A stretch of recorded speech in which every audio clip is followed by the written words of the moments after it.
Welcome to Mysteries and Mimosas, and thank you for listening. My name is Max, and with me is your favorite co-host, Aria. Hi, everyone. Hi, Aria. Thanks for helping me out with today's episode. You're going to nail this one. I hope so. Today's episode's a little bit different. We typically cover unsolved cases and missing persons, but today we're going to give you the solved case, or a solved case, from the year 1990. As usual, we like to kick off our Thursday episode with trivia from the year of the crime. The idea behind trivia is to mentally bring you back to the year of 1990 by running Aria through a few trivia questions. Are you ready for this? I'm ready as I'll ever be. You're always ready. Yeah, well, I mean, I say that, but then I never do very well. Well, I believe in you, as usual. The hope behind this segment is to make you think about where you were and what you were doing as we go through the trivia questions if you happen to be alive in 1990, which you were. Yes. Okay, first question. This is a good one. In 1990, which fast food chain began to cook French fries in vegetable oil? McDonald's. Where's my bell? I need my bell. That's the right answer. That's the right answer? Yep. Yay. Yeah, I'm going to plug a bell sound in there somehow. Yes, you could. I could. Yeah. Okay, second question. You're 1 for 1. 1990, paleontologist Sue Hendrickson discovered the remains of which prehistoric dinosaur in South Dakota? In 1990, the paleontologist Sue Hendrickson unearthed a dinosaur. Not a live one. Wow. A fossil. Thanks for clarifying. You're welcome. Was it a Stegosaurus? Man, it was not a Stegosaurus, but if this dinosaur was alive right now, it couldn't hug you. Oh, it was a T-Rex? It was a T-Rex, Really? yeah. Oh, that's cool. It could kind of hug you, but Yeah, they not have little all the way, arms. not a full wraparound hug. Yeah. Well, 1 for 2, that's not bad. 1 for 2 is not bad. 50% so Yeah, far. 50-50. In 1990, which animated television show premiered on Fox Television Network? The Simpsons? The Simpsons is correct. Yay. Wow, you're doing really good. It's not 100% like I was hoping, but you're doing good. In 1990, what was the average cost of a dozen eggs? 89 cents. Stop it. Was it for real? It's 89 No. cents. Did you cheat? No, I didn't. I don't know how you got That's that. like when you got the stamp question or whatever. I had no I know idea. about stamps. That was just it was really a guess. I was 89 cents is 99 cents? No, probably 89. right. Wow. Yeah, I'm impressed. Okay, well then that should, I don't know, clear up all my losses from the past. Maybe. Right? Let's see if you get this one. Okay. On February 11th of 1990, during the Grammy Awards, which musical group drew controversy and later had their award stripped due to this controversy? The lip syncing controversy? That's the controversy. Who was the... Vanilla Ice. Oh, man. Don't talk about my boy that way. That's who it was, though, right? It's not Vanilla Ice. Or, wait, who is it then? Milli Vanilli. Milli Vanilli. Oh, I was you're thinking close. Vanilla, Yeah. Milli Vanilli. Darn. I do remember the big controversy. Well, I don't remember it. I wasn't old enough to remember it then, but I've heard about it Yeah, later on. That's fair. Yeah. You're close. I mean, I knew it was the lip syncing controversy. I'm gonna say you did win. You did win trivia, but you did not get 100%, and so you will be in the hot seat next week again until you get 100%, and then I will take over, or you will take over. Yes. And I will be on the hot seat. Okay. Well, thank you for participating in that. That was pretty awesome. I'm impressed with the 89-cent eggs. Me too. Which brings me to the mimosa recipe for today. It doesn't include eggs. Today's mimosa recipe is just as easy as last week's. I enjoyed the Summer Shandy mimosa so much we returned to the grocery store to try out another mixer from that same brand, Stirrings. We're not sponsored by Stirrings. We don't have anything to do with them, but we have to give them a shout out because their mixers are a home run. 100%. This mixer we got for today's mimosa is called the Simple Paloma. So it's meant for a Paloma cocktail. It's a blend of grapefruit juice and key lime concentrate. If you mix this with your favorite champagne, you will not be disappointed. I promise. It's delicious. I feel like we've gotten a little bit lazy with our mimosas. We're just buying There's only so much you could do. Mixers. I think, next week's mimosa recipe might just be orange juice. Wow. Yeah, just maybe. The tradish. Yeah, with a lemon slice or something. I don't know. Let's not get ahead of ourselves. Okay. I'm not lazy with it. I just actually really like this mixer so much that it's going to find its way into all my champagne. I'm just saying. Maybe we can get a sponsorship deal with Stirrings. I don't know. Maybe. Speaking of sponsors, if you're interested in supporting our show, head over to Dragon Glassware and pick up one of their amazing cocktail glasses. If you haven't seen these, you got to check out our Instagram. Check out these glasses. They're hand blown. They look amazing. It looks like your drink is floating. And if you enter the code Mysteries and Mimosas Podcast at checkout, they will give you a 10% discount off of your entire order, which I think is cool. Mm-hmm. Okay, so I promised our listeners that you're going to present today's case, and you better do a good job. Jeez, that's a little demanding. I am their voice right now. There's a lot of pressure. If you're in the car, roll up your windows, turn down the heater, and listen to the voice of an angel. Aria presenting today's case. Thank you.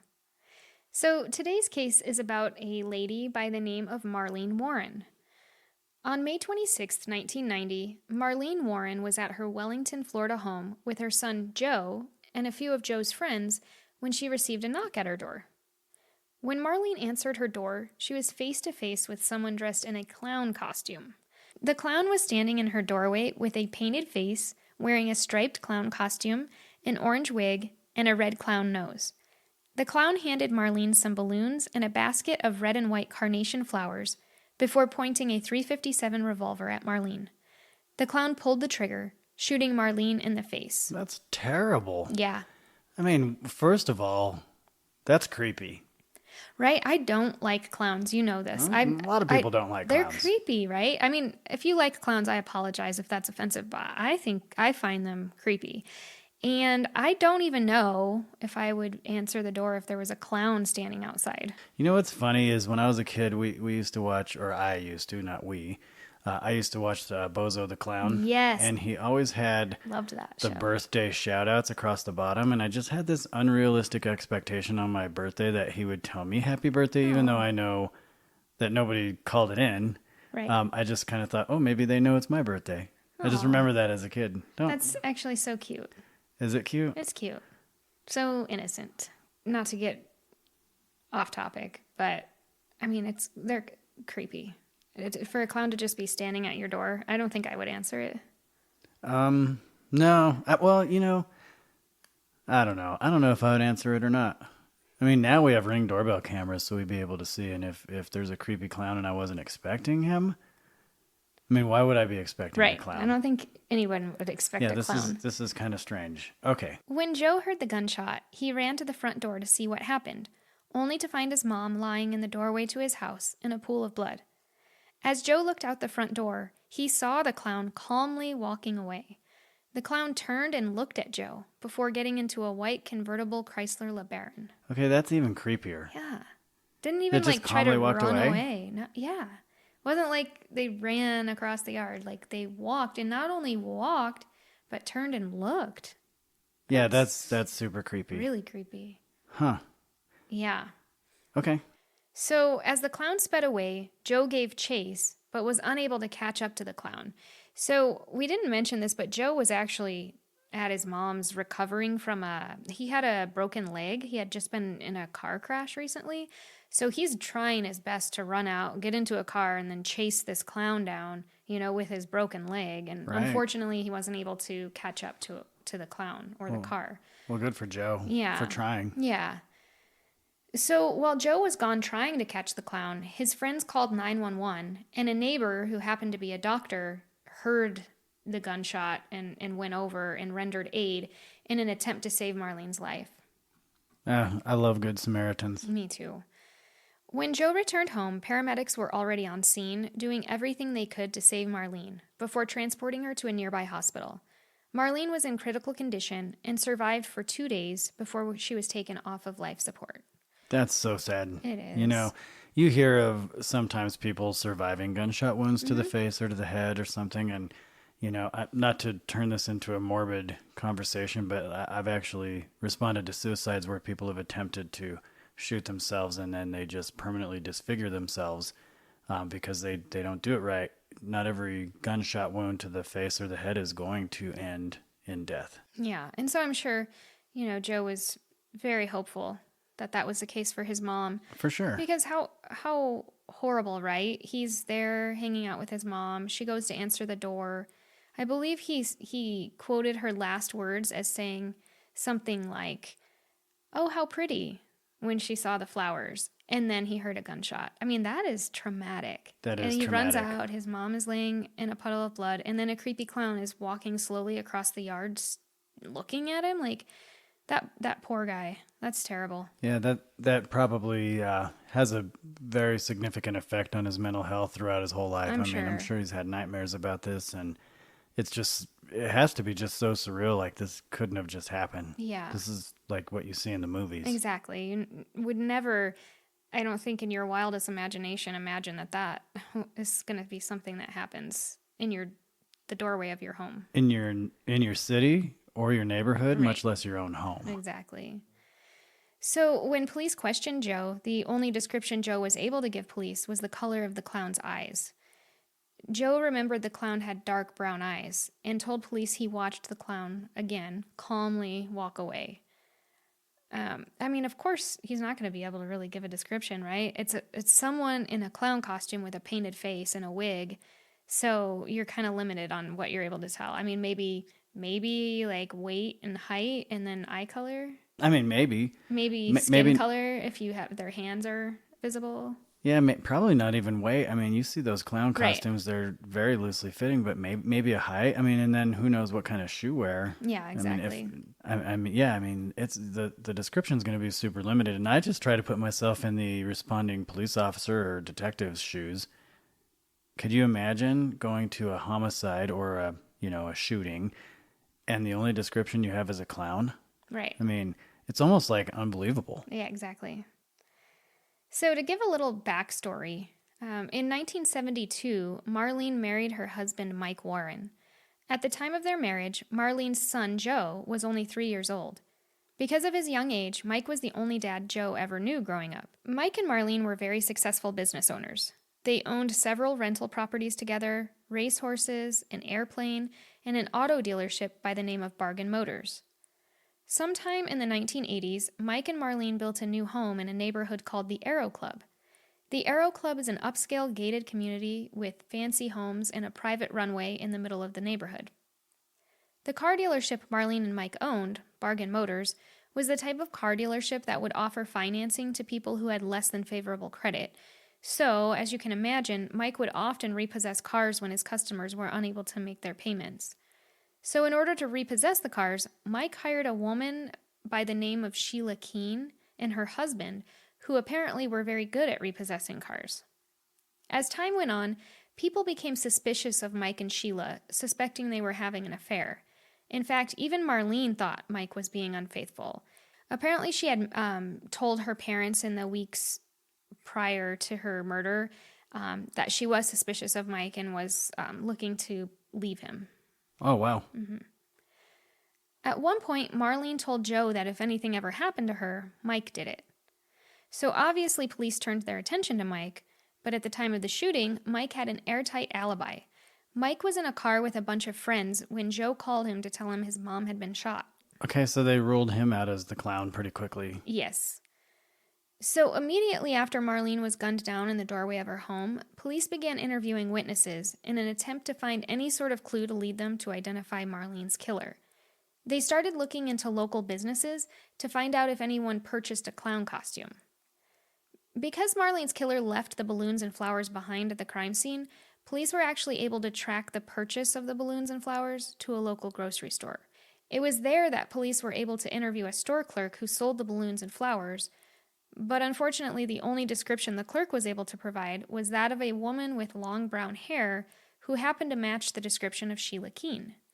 Not only that, but police found a witness in a costume store who remembered selling a clown costume to include a red clown nose and an orange wig to a woman with long brown hair also matching the description of Sheila Keene.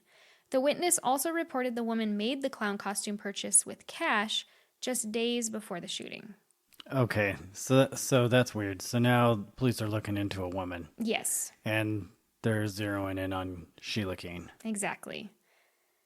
So 4 days after the shooting, police recovered that white Chrysler LeBaron in a Winn-Dixie parking lot approximately 8 miles from the crime scene. The car had been reported as stolen by a rental car company called Payless Rent-A-Car. Payless was a competitor of Mike Warren's and was in the same vicinity as Bargain Motors.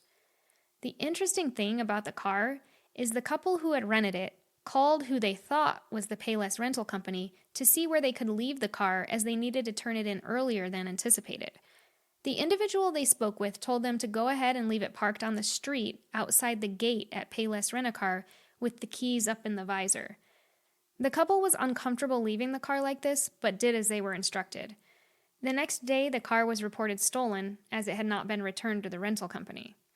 When questioned, it turned out the couple found the phone number for the rental car company on an advertisement in the Yellow Pages phone book, but the number they had actually dialed was the number for Bargain Motors. You see, the advertisement had the word Payless in bold letters, so the couple mistook this to be the car rental company by the same name. Payless Rent-A-Car had actually sued Mike Warren for this very ad, claiming he was purposely confusing customers by using this wording. I think he probably was. Yeah. Oh, absolutely. That's crazy though. It is crazy. Yeah. What So they just, man, it's almost like just a crime of opportunity. Right. Just a weird coincidence. I mean, as far as the car portion, that's just weird. So inside that car, police found orange fibers, which they say resembled the same fibers found in the orange wig. But that's not all. Police also found a strand of brown hair. And Sheila Keene has brown hair. Mm-hmm. Got it. So obviously, based on the matching descriptions from two separate store clerks, police knew they were looking for a woman with long brown hair. Because Mike had an alibi, but he was suspected of having an affair with Sheila, police obtained a search warrant for Sheila's apartment. Inside Sheila's apartment, police found orange fibers on some of her clothing. When police interviewed Sheila, she denied having any involvement in Marlene's murder. However, it was common knowledge that Sheila was known to carry a gun when she repossessed cars for Mike, and when police questioned her about the gun, Sheila claimed to have lost it. That's coincidental. Yeah, she just very convenient. Happened to lose the gun at the same time that Marlene was shot. So she loses the gun when Marlene is shot. Mm-hmm. There's orange clown hair or orange fibers. I shouldn't say clown hair, but orange fibers inside her apartment when they execute the search warrant. There's orange fibers found inside the car along with a brown hair. She has brown hair. But this is 1990, so there's not super great technology for testing these things back in early 90s. Exactly. So at this point, police are narrowing in on Sheila, like you said, as their prime suspect, but they don't have any physical evidence to link Sheila to the crime. At this point, their evidence is circumstantial, right? She has the means, the motive, and the weapon. Well, yeah, I mean, she does. She has all those things. Yeah. I mean, she has a weapon. Not anymore. She lost it. Who knows when she said she lost it, but at one point she had a weapon. Mm-hmm. I wonder if anybody knew it to be a .357 revolver. That's curious. Mm-hmm. But you're right. She does have the motive because if she's having an affair with Mike and this is a very wealthy couple, mm-hmm. The motive would be to take Mike and everything that Marlene has. Right. Well, I mean, I think that if Mike's involved in this whole thing, at a minimum, Sheila is involved, possibly thinking, hey, I'm having an affair with this man. If he goes through this divorce, it could get ugly. He could lose half of everything that he has. So, we can take care of this issue in this way. So they both have a motive. Right. And then they can continue on with everything, not having to split assets or anything like that. So I think. Yeah, they both have a motive. Yes. Okay. Although police were unable to build a strong murder case against Mike and Sheila, Mike was convicted in 1994 of racketeering, grand theft, and odometer tampering charges. Mike was sentenced to 4 years in prison. Wow, so what a great guy. taking advantage of his customers, obviously. I mean, it was connected to Bargain Motors. Right. I mean, I'm assuming if he has odometer tampering charges and grand theft and racketeering, yeah, it's not the kind of guy I want to buy a car from. Not at all. Sounds shady. Indeed. So, because the murder case was only built on circumstantial evidence, police didn't have enough physical evidence or information to successfully prosecute Sheila, and the case went cold. That is just crazy. Yeah, I mean, it is built on circumstantial evidence. And a lot of times when you have a case built solely on circumstantial evidence and there's no physical evidence to tie someone to a crime, although, we're talking about 1990 and the testing of fibers and hair and everything in DNA is not where it is today. I think it'd be a different story today because you'd probably be able to identify that these fibers in the car were manufactured in the same place as the fibers, found in the search warrant of the apartment. But with that, it is super difficult to build a prosecutable case where you prove it beyond a reasonable doubt with only circumstantial evidence. And so I'm guessing the reason why they didn't bring charges against Mike and Sheila then was because they didn't think they had a very good likelihood of a conviction. Exactly. In 2013, the cold case unit reopened the case, and as you can imagine and you spoke about, DNA technology was much more advanced by this time. For sure. During their investigation, police learned that Mike and Sheila actually got married in 2002. It was discovered Mike and Sheila moved to Abingdon, Virginia, to open a fast food restaurant called the Purple Cow just over the border in Kingsport, Tennessee. The other interesting thing about their marriage and relocation is that Sheila changed her first name to Debbie. Okay, so I don't think it takes a world-class detective to figure out. I'm pretty sure they were having an affair when they were suspected of it. Right. Okay. Exactly. And so then he goes away to prison, comes back out, they get together and get married and move away. And she changes her name to hide her identity, probably because she doesn't want law enforcement saying, oh, look, Mike married Sheila. No, when they look on the surface, Mike married Debbie. Exactly. So after processing that hair that was found inside the white LeBaron, police learned the hair did match that of Sheila Keene. In September of 2017, Sheila was arrested for the murder of Marlene Warren and extradited back to the Palm Beach County Jail, where she spent nearly 6 years waiting for a trial. I think it was so lengthy because it kept getting postponed because of COVID and all of that as well. That makes sense. Yeah. Sure. Finally, in April of 2023, Sheila pled guilty to second-degree murder and was sentenced to 12 years in prison. Because Sheila spent so much time in jail awaiting trial, she was given credit for the time she served, and because she has the potential to be given credit for good behavior, Sheila is now expected to be released in 2025, if not sooner. That is the craziest thing I've ever heard. It is. So it's almost like she just got away with it, really. That's a super light sentence for donning a clown costume and terrifying somebody and shooting them in the face. Killing someone in cold blood. That's going to their house, knocking on their door, and shooting them. Yeah. Yeah. Wow. Because the case was so old and the evidence wasn't in the best condition, prosecutors believed Sheila had a good chance at winning at trial, so they discussed the second-degree murder plea with Joe, who agreed to the plea deal in an attempt to have some sort of justice for his mom. Even though Sheila pled to second-degree murder, both Sheila and Mike maintain their innocence to this day. And, Mike's never been charged in this or anything, and charges have never been brought against him in this murder. Well, and that's unfortunate. Sheila's getting ready to get out here pretty soon, so I'm gonna guess that even if he ever had any kind of ties to it, we'll never know. She's not gonna say anything. I mean, we can assume. My opinion is it seems like he has everything to do with it. I think it's interesting that you go to prison, you get back out, and then you marry the woman who is the prime suspect in the murder of your former wife. I mean, exactly. Yeah, that doesn't happen. No. Not with reasonable people anyway. No. That's it. Here I'm gonna say it out loud so that everybody knows.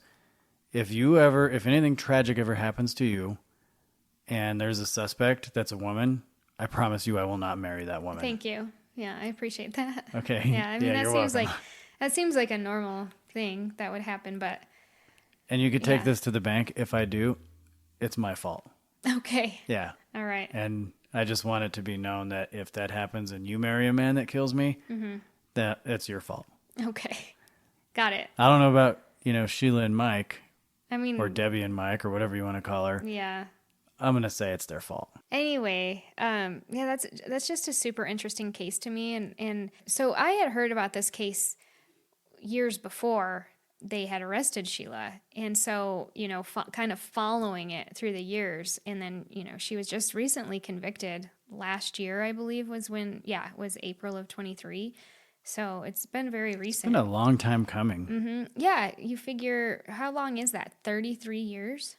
Yeah. It took 33 years from the time she was murdered to find just even this little bit of justice for her. Yeah, 33 years to spend a fraction of her life in prison for murdering somebody in cold blood. And she can maintain her innocence all she wants. But the fact of the matter is she took a plea to second-degree murder for killing Marlene. She'll always be a convicted murderer. Yeah, she will be. And, hopefully that small sentence and that little bit of justice helps Joe move forward in his life and gives him some sort of relief. I hope so. I mean, I feel absolutely terrible for Joe because not only did he have this happen to his mom, he was there when it happened. He heard everything, had to see that. That's awful. Well, thank you for presenting today's episode of this crazy killer clown, Sheila Keene. This is an interesting case. And if you like cases like this, our plan is to add solved cases to a Patreon where you get, I don't know, maybe definitely one, maybe 2 extra episodes every month, as well as getting early access to the episodes we do release. We haven't really figured out those details yet. It's not ready to roll. Don't really know what it looks like, but it's in the works. And what are your thoughts? What do you want to do? No, I think you want to send out a sticker? Yeah. With your face on it? No. No? Not with my face on it. Okay, just a sticker? Yeah, with maybe mysteries and mimosas on it. Yeah. Mysteries and mimosas would be good. Mm-hmm. Okay, well, there you have it. This is the case of Sheila Keene murdering Marlene Warren in 1990. So thank you. You did a great job. You did an excellent job. Thank you. Don't forget to check us out on mysteriesandmimosas.net. There you'll find our source material, updates, and check us out on Instagram at Mysteries and Mimosas Podcast. We've been getting a lot of attention lately on Facebook, a lot of comments, a lot of people. So if you're one of our new listeners that you found us on Facebook, we appreciate everything that you've done to bring attention to the cases that we share by liking, sharing, commenting. Anything that you do when you interact with us just gets that word out there just a little bit more. So thank you for that. Yes, thank you very much. And in the meantime, I would like to propose a toast to the life of Marlene Warren and her son Joe. Cheers. Cheers.